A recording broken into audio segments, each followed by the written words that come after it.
નમસ્કાર દર્શકો, India 7 news સાથે ફરી એકવાર હું મારિયા ખાન. જોઈએ આજના મહત્વના સમાચાર. છોટાઉદેપુર જિલ્લાના પાનવડમાં ધારાસભ્ય જયંતિભાઈ રાઠવાની અધ્યક્ષતામાં ટીબી રોગના દર્દીઓ માટે પૌષ્ટિક આહાર કીટનું વિતરણ કરવામાં આવ્યું. 138 પાવી જેતપુર વિધાનસભાના ધારાસભ્ય જયંતિભાઈ રાઠવાના અધ્યક્ષસ્થાને પાનવડ પંચ પાંડેશ્વર મહાદેવ મંદિર ખાતે ટીબી રોગના દર્દીઓ માટે પૌષ્ટિક આહાર કીટનું વિતરણ કરવામાં આવ્યું હતું. ટીબી રોગના દર્દીઓ માટે સરકાર તરફથી મફતમાં નિદાન અને સારવાર આપવામાં આવી છે. ઉપરાંત જ્યાં સુધી દર્દીની સારવાર ચાલે ત્યાં સુધી પૌષ્ટિક આહારની ઉણપ નહીં રહે તે માટે તેમના બેંક એકાઉન્ટમાં દર મહિને ₹1000 જમા કરાવવા માટેની નિક્ષય પોષણ યોજના હેઠળ પૈસા પણ જમા કરાવવામાં આવે છે. કે આના સિવાય ટીબી રોગના દર્દીઓને સાજા થવા માટે પૌષ્ટિક આહારની જરૂર હોય છે. તે માટે ઘણા સેવાભાવી સંસ્થાઓ અને સેવાભાવી દાતાઓના સહયોગથી વધારાનું પૌષ્ટિક આહાર તૈયાર કરીને આપવામાં આવે છે. તે હેતુથી યોજાયેલ પૌષ્ટિક આહાર કીટ વિતરણ કાર્યક્રમ ટીબીની સારવાર લઈ રહેલા દર્દીઓને પૌષ્ટિક આહાર કીટ આપવામાં આવી હતી. મુકેશ જે રાઠવા, ઇન્ડિયા 7 ન્યૂઝ, છોટાઉદેપુર.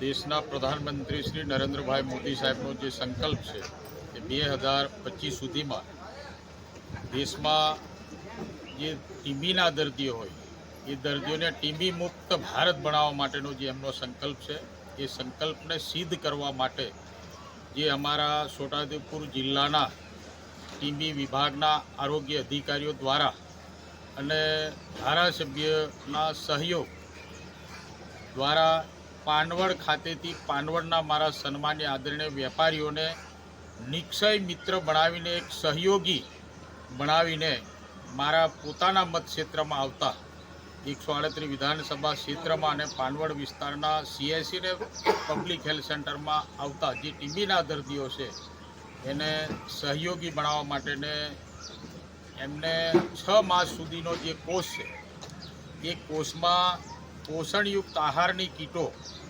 પાનવડના વેપારીઓને નિક્ષય મિત્ર બનાવીને તેઓ એમને 6 માસ સુધી એ કીટો આપે એવો એક કાર્યક્રમ આ પાનવડ ખાતે અમે કર્યો અને 6 માસ સુધી અમારા પાનવડના વેપારીઓ એમાં સહયોગી બનશે અને એમને વહેલી તકે તાજા માજા બનાવવા માટે અને ટીબી મુક્ત ભારત બનાવવા માટે મારા પાનવડના વેપારીગણ અગ્રગણ્યોને સાથે અમારા છોટાઉદેપુરથી વરુણ પટેલ પણ એમાં જોડાયા છે. તે બદલ તેઓનો આભાર પણ માનું છું અને આવા વેપારી મંડળના પ્રમુખશ્રીઓ, વેપારી મંડળના મારા આદરણીય સન્માન્ય ભાઈઓ તથા સ્વૈચ્છિક સંસ્થાઓના વડાઓ સાથે અન્ય આગેવાનો આ કાર્યક્રમમાં જોડાઈ અને ટીબી મુક્ત ભારત બનાવવાના સંકલ્પમાં દેશના પ્રધાનમંત્રી નરેન્દ્રભાઈ મોદી સાહેબના સંકલ્પ સાથે સૌ વેપારીઓ જોડાય, અગ્રગણ્યો જોડાય એવી સૌને વિનંતી પણ કરું છું.